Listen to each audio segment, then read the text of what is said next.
제주에서 난민 신청을 했던 예멘인들 가운데 반군의 박해 가능성이 높은 언론인 출신 2명이 처음으로 난민 인정을 받았습니다. 제주도 의원들이 공론조사 권고에 반하는 녹지국제병원의 조건부 개설 허가를 철회하라고 원희룡 지사에게 촉구했습니다. 임대아파트에서 기준치를 초과한 라돈이 검출됐다는 MBC 보도와 관련해 제주도가 정밀 실태조사 등 대책 마련에 착수했습니다. 4.3 당시 대량 학살에 개입했던 미국의 책임을 물어야 한다는 목소리가 학계를 중심으로 높아지고 있습니다. 네, 시청자 여러분 안녕하십니까. 뉴스데스크 제주를 시작하겠습니다. 제주도에 입국해 난민 신청을 했던 예멘인들 가운데 언론인 출신 2명이 처음으로 난민 인정을 받았습니다. 484명의 난민 신청자 중에 단 2명만 난민으로 인정이 됐는데 불인정된 56명을 제외한 나머지 400여 명은 인도적 체류 허가를 받아 합법적으로 우리나라에 머물 수 있게 됐습니다. 김항섭 기자입니다. 난민으로 인정됐다는 소식을 들은 예멘인 A씨와 B씨는 이제는 안심이라며 기쁘다고 밝혔습니다. فرح ناقص بسبب ما يحدث في اليمن لا يزال الكثير من الصحفيين في اليمن معتقلين ومشردين ومطاردين لماذا إذا ساءت الأمور في اليمن أكثر ولم تعد البلاد. 이들 2명은 예멘에서 기자로 활동했습니다. 예멘 정부와 전쟁을 치르고 있는 후티 반군과 관련해 여러 차례 비판적인 기사를 썼다가 납치와 살해 위협에 시달렸습니다. Someone called you and hey, if you will not stop your article, we will kill you or kidnap you. You can say the truth because it's war. 생명의 위협을 느낀 나머지 조국을 떠나 6개월 전 제주로 들어왔고 법무부의 확인 심사를 거쳐 난민으로 인정됐습니다. 납치, 살해 협박을 당했으며 향후에도 박해 가능성이 높은 것으로 판단되었습니다. 이들은 난민 인정과 함께 사실상 무제한 우리나라에 체류할 수 있고 생계비와 병원비 등 사회보장 혜택도 받을 수 있습니다. 올해 제주에서 난민 신청을 한 예멘인 484명 가운데 이 2명만 난민 인정 지위를 얻었고 412명이 인도적 체류 허가를 56명은 불인정됐습니다.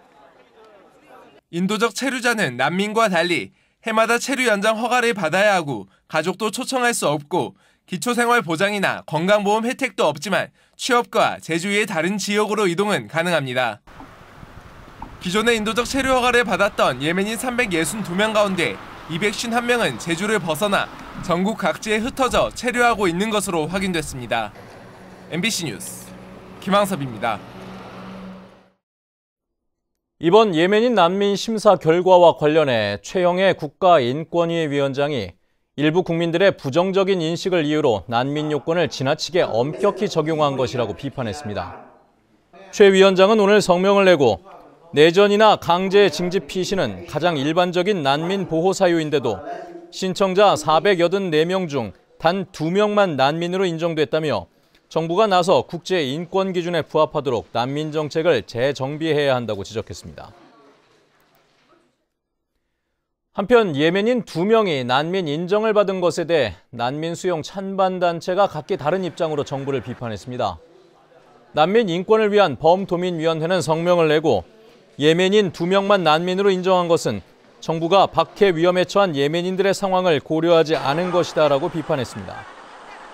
반면 난민 수용을 반대하는 단체는 기자회견을 열고 법무부의 난민 인정을 수용할 수 없다며 예멘인 2명의 난민 자격을 박탈하라고 촉구했습니다. 제주 4.3이 발생한 지 70년이 흘렀지만 대량 학살에 직간접적으로 개입했던 미국은 여전히 침묵으로 일관을 하고 있죠. 지금이라도 미국의 책임을 물어야 한다는 목소리가 학계를 중심으로 높아지고 있습니다. 조인호 기자입니다. 한국전쟁 당시 충청북도 영동군에서 미군이 피난민 300여 명을 사살한 노근리 양민학살 사건. 당시 미군이 피난민을 적으로 간주했다는 기밀 문서가 폭로된 뒤 클린턴 미국 대통령이 유감을 표명하기도 했습니다. 이 같은 노근리 사건에 대한 탐사 보도로 퓰리처상을 받았던 찰스 헨리 전 AP통신 기자가 제주에 왔습니다. 그는 제주 4.3에 대한 미국의 책임을 밝혀내려면 스모킹건, 결정적인 증거를 찾아낸 뒤 언론을 통해 이슈로 만들어야 한다고 조언했습니다. Simple answer is find a smoking gun document, as we call it, something in which General Roberts signed off on killing anyone who moves and that sort of thing. 4.3 평화재단이 창립 10주년을 맞아 주최한 제주 4.3 평화포럼에는 4.3과 미국의 책임을 주제로 국내외 학자들이 토론을 벌였습니다. And the United States, if you look at their military intelligence reports, foresaw violence coming from the South-only elections. 그 책임의 정도는 행위 당사자인지 공범인지 아니면 지휘자로서의 책임을 져야 되는지의 차이는 있지만 일정 정도 형사법적 근거도 사실은 있습니다. 4.3 평화재단은 내년 6월 미국 뉴욕의 유엔 본부에서 노암 촘스키와 브루스 커밍스 등 세계적인 석학들을 초청해 국제 심포지엄을 열 예정이어서 4.3에 대한 국제적인 관심을 불러일으킬 수 있을지 주목됩니다. MBC 뉴스 조인호입니다. 진통이 예상됐던 새해 제주도 예산안이 확정 통과됐습니다. 제주도 의회는 오늘 본회의를 열어 5조 3,524억 원 규모의 내년도 제주도 예산안을 재석 의원 37명 중 찬성 30명, 반대 5명, 기권 2명으로 수정 의결했습니다. 원희룡 지사는 이에 대해 예산을 주의 깊게 검토하고 의결해 준 데 대해 감사한다고 밝히고 녹지국제병원 개설 허가와 관련해서는 공론조사 권고를 수용하지 못해 죄송하다며 도민과 국민의 우려가 없도록 철저히 관리하겠다고 말했습니다. 민주당 이상봉 도의원은 오늘 열린 정례회 본회의에서 제주도와 정부는 공론조사 권고에 반해 결정한 녹지국제병원의 조건부 개설 허가를 철회하라고 요구했습니다. 또 강철남 의원도 국내 자본의 우회 투자 의혹을 확인하지 못한 것은 조례 위반이라며 원희룡 지사가 책임을 지고 결정을 철회하라고 요구했습니다.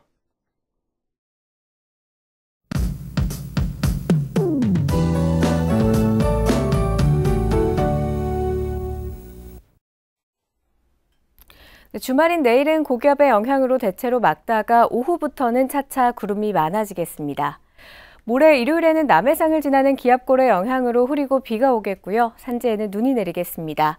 기온은 6도로 오늘과 비슷하게 출발해서 낮 기온 12도까지 올라 평년과 비슷할 것으로 전망됩니다. 다음은 자세한 지역별 날씨입니다. 내일 아침 대체로 맑은 가운데 기온은 3도 내외로 오늘보다 2도가량 낮겠고요. 낮에는 구름 많겠고 남부 지역 12도, 그 밖의 지역은 9도로 전망됩니다. 바다의 물결은 전해상에서 최고 2m까지 비교적 높게 일겠고요. 남쪽 먼바다에는 오후에 흐리고 비가 내리는 곳이 있겠습니다. 주간 날씨입니다. 모레 일요일에 비가 그치고 나면 기온은 차차 오르겠고요. 다음 주 목요일에 또 한 번 비 소식이 있습니다. 기상정보였습니다. 임대 아파트에서 기준치를 초과한 라돈이 검출됐다는 MBC 보도와 관련해 제주도가 대책 마련에 착수했습니다. 제주도는 다음 주 건설부서와 주민생활환경부서, 보건환경연구원 관계자가 모여 공인기관의 정밀 실태 조사와 인테리어 마감재 교체 방안 등을 논의하기로 했습니다. 제주시 한 대규모 임대 아파트에서 1급 발암물질인 라돈이 기준치보다 높게 나온 가운데 입주자들은 비대위를 구성해 문제의 마감재 교체를 시공업체에 요구할 방침입니다. 치료사들을 상습 폭행한 혐의로 경찰에 고발된 제주대학교 병원 교수에 대한 징계위원회 결정이 일주일 연기됐습니다. 제주대는 오늘 징계위원회를 열었지만 해당 교수가 제출한 소명서 분량이 많아 충분히 검토할 시간이 필요하고 관계자들의 추가 진술이 필요하다며 오는 22일 다시 회의를 열기로 했습니다. 한편 제주대병원 노조원들은 회의가 열린 대학 본관에서 해당 교수의 파면을 요구하는 피켓 시위를 진행했습니다. 제2공항 성산읍 반대대책위원회와 제2공항 반대 범도민 행동은 오늘 기자회견을 열고 각종 의혹이 새로 제기되고 있는 상황에서 국토교통부가 검토위원회 활동을 중단시킨 것은 부실한 용역과 은폐 의혹을 스스로 인정하는 것이라고 주장했습니다. 또한 검토위 역할 가운데 도민 여론 수렴이나 최종 권고안 제시는 이루어지지 않았다며 검토위 운영 기간을 연장해야 한다고 강조했습니다. 제2공항 타당성 재조사 검토위원회는 어제 회의를 열고 활동기간 연장을 논의했지만 합의하지 못해 반대 대책위 추천위원 7명이 모두 사퇴했습니다. 제주경찰청 국제범죄수사대는 중국인 불법 체류자들에게 취업을 알선한 혐의로 중국인 불법 체류자 50살 송모 씨를 구속했습니다. 송 씨는 지난 4월 SNS에 취업 광고 글을 올린 뒤 중국인 불법 체류자 8명에게 건설 현장이나 식당 등의 일자리를 소개해주고 500만 원의 수수료를 받은 혐의를 받고 있습니다. 제주지방법원 제갈창 판사는 헤어진 여자친구를 위협해 성추행한 혐의로 기소된 34살 고 모 씨에게 징역 3년에 집행유예 5년을 선고했습니다. 고 씨는 지난 4월 제주 시내 한 도로에서 헤어진 여자친구를 자신의 차량에 강제로 태운 뒤 흉기로 위협해 입을 맞추는 등 성추행한 혐의로 재판에 넘겨졌습니다. 사회복지시설 근무자 대부분이 신체와 정신적인 위협을 경험한 것으로 나타났습니다. 제주사회복지연구센터와 사회복지사협회가 사회복지시설 84곳의 근무자 300여 명을 대상으로 조사한 결과 대부분이 시설 이용자로부터 신체와 정신적으로 위협을 경험했다고 답했습니다. 뉴스데스크 제주였습니다. 여러분 고맙습니다.